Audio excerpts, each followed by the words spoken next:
Kathy ng'obokedde ku makya ng'omanyi olina omwami ewaka olina omuto omulala gw'oli naye tosobola kusigaza vidiyo bw'etyo kati omwami bw'agigwako ffe bwe nazuukuse ku makya ne nsanga videos ku social media nawunze paka kati sinaddangulo. I didn't expect this to go this far, that you people could record videos and leave them in your phones. Rape ku simu ne Catherine kusaasira emboozi yaabwe yeeyo kati kusaasira ne Bindeeba nga tebanaba kubanga oba oliawo bayingizaamu rape besinkananga before Bindeeba nga tanaba kubanga akuba rape embaga era bano bayina omukwano ogwali ogw'ekimmemmete ogwali ogw'enkukutu bano kigambibwa baasisinkaniranga Munyonyo ku hotel emu era nga bano baamala akabanga nga wamma beeriira ddala ebitagambika kati Bindeeba akubidde mutabani wa kusaasira obadde okimanyi kusaasira obufumbo bwaggwawo dda ulira bwino era mu bino byonna talina kyafiirwa wabula ayagala kubanga asabotaginga enkolagana ya rape ne Bindeeba. Junior as you mukimanyi tumama wammwe obufumbo bwe tebuliiwo bwaggwawo olw'ebyo ebintu byekola ebyekyana ekito kati gwe nga mutabani we nyamba omukubira essimu astopinge nonsense. Did you ever think that what if anything happens? Nze Kathy sisobola kurekodinga bwerere bwange kubuleka mu ssimu. Era kyenabwe ne muganze waŋŋamba ebintu bya Kathy naye nalowooza nti just mwalina ekintu kyammwe nga kyasigala eyo. Ndaba Kathy nga yenga omuntu talina kya losing. I was there once with her.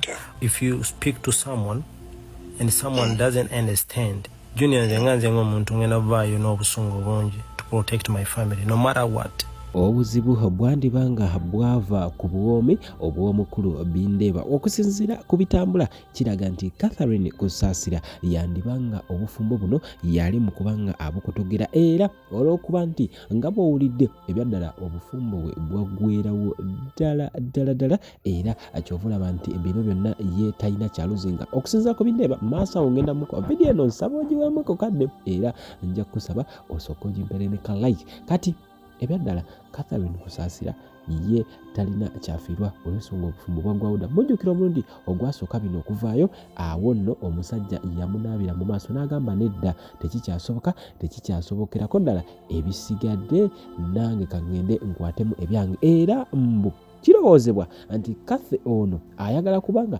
yeddiza lulenzi wabula olulenzi ne mukyala walo rape Precious Femi bagamba tuyina okubanga tulwana makazi na masajja okusobola nga obufumbo bwaffe tebuvaawo. Nja kusaba emboozi eno ogiwulire n'obwegendereza kati kansembyo wana abakulu bokka nkuwe emboozi eno audio enkambwe ez'essimu rape munyiivu nnyo eri Kathy kusaasira Bindeeba atabukidde amugambe nange nja kudestroyinga kati nno badde okimanyi waliwo obutambi Bindeeba bwagamba Kathy n'addamu n'akola ensobi agenda kubanga wano ne wetulaga wakulu nnyo kati ayagala ogende Canada kati nnyo kwata essimu yo kubira abo abakulu aba Spurs Tours and Travel togenda kubanga wejjusa bano bagenda kusasuza mu bitundutundu ate osobola okusasula balance ng'oli eri otandise n'okubanga okakalabya mu ggwanga lya Canada yanguwa katikati gwayagala chance eriwo emu yokka ate osobola kubanga promisinga kisabu y'omuntu atali mu bino but simanyi lwaki essaawa zino nga yettalaba nti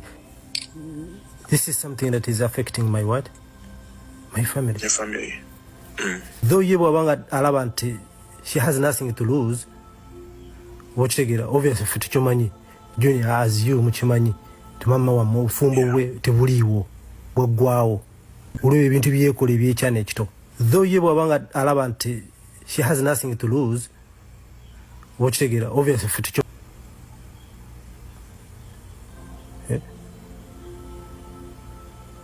Why is she acting like this? Lwaki ali mu kumalako emirembe right now?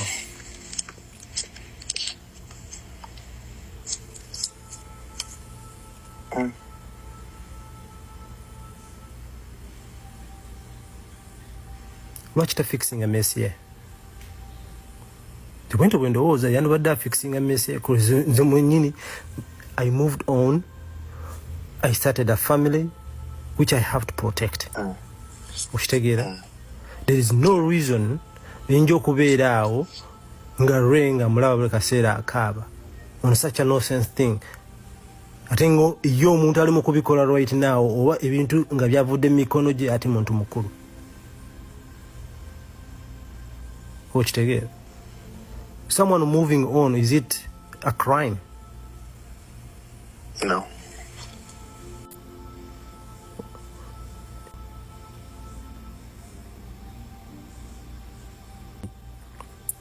I have a family. Ochitegera.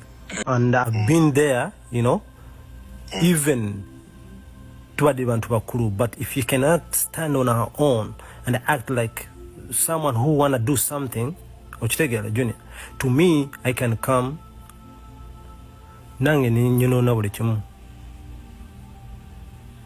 Ochitegera. Regardless, at the moment, but me, I have a family to protect.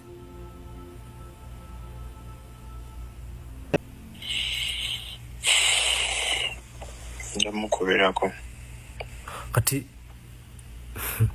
Kathy simanyi nakumanya.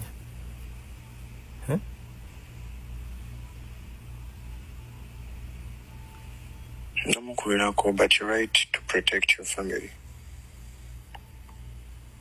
The other day, what the fuck is going on? This mess and blah, blah, blah. You know? I mean, it's like, oh, it's out of my control. You know, we can let it go. To let it go. Junior, in this way?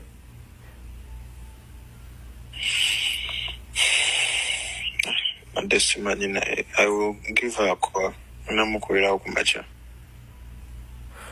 Junior, Kathy failed to do something because nange ngena kutayinka kumudestroying her in any way.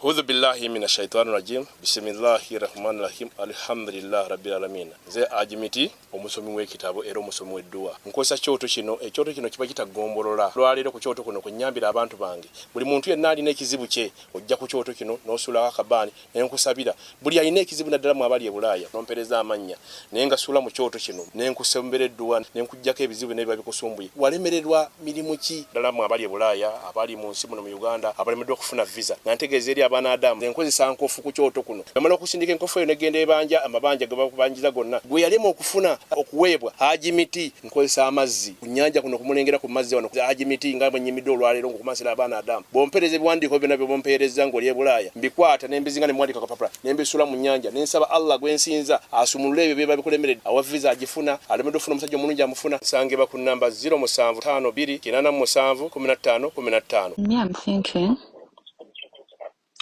Nze mbadde ndowooza kubanga aba bloggers bangi in a way ba bloggers bangi tuba tusobola okufuna omuntu gwe tukozesa eddoboozi ne lilinkinga. How?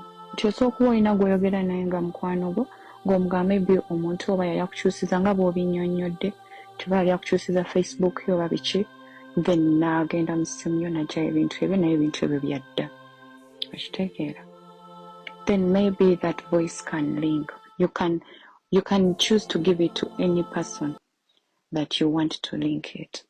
Because the most those are now okiraba nti ekiriwo ssaawa za kaakati nti abantu tebali kulowooza nti no this is something ekiri in the past. Abantu balaba nti ekintu kiri current. Ekinnumera nze exactly ekinnumera nze kyengambye ne cocktail nti omuntu gwe bali kunwanaganya naye namuyitako mami okiwulira ne mugamba nze ne bwe nandisanze Kathy anywhere simuyinaako obuzibu because what you two had nali siri in the picture. It is not my problem. Ekinnuma is every time ekintu kino weki oba nti waliwo akyogeddeko my name has to come in. Okitegeera? Nti ekintu abantu ababiri kye baakola it has to affect me because erinnya lyange nti ssaawa za kakati bw'olaba buli omu agezaako kulwana nze. They are very happy that the relationship is going down. But Kathy, me and you know, if you woke up in the morning and you chose to have a family, you wouldn't wish anyone to come and break your family. Because nze nasalawo nga ndi mwana muto nengamba okay omusajja yansanga nankwana ng'omuntu omulala yenna wakukwana. Nze omwana wange agenda okuŋŋambako Kathy nga tumaze n'okukyala nga ebifaananyi bitandise olinkinga ne bakuleetamu. Ne mugamba ate Kathy yakola ki mu bino ebintu? Gwe yaŋŋambira kubanga nze namugamba singa yaŋŋamba nti mwalina ekintu kyonna ekigenda mu maaso nga tetunaba kugenda mu maaso sandikkiriza. That is what I told him because namugamba nze Kathy yali mukwano gwange. Kiwole. Ekintu kino okubeera nti no kyatuuka that it had to come between us nga sikiinaako na mutwe na magulu. Omuntu gwe nagera ne mugamba even now newe mba nkola story ya Kathy nze sisobola mukuba. Nti bakeera ku makya buli dakika ne babeera nga bataddewo nnyo embeera okubeera nti no. Era namugambye ne mugamba okay if you and Kathy had something siganye ffenna tumessing around. Naye temwandigenze ahead to record such videos ne muzireka mu masimu. Kubanga ntya nnyo ebintu ebimu okulinkinga. Kiwulira. Naye ekinnuma right now is the fact that everyone thinks this is current. That you are in America with my husband. You understand?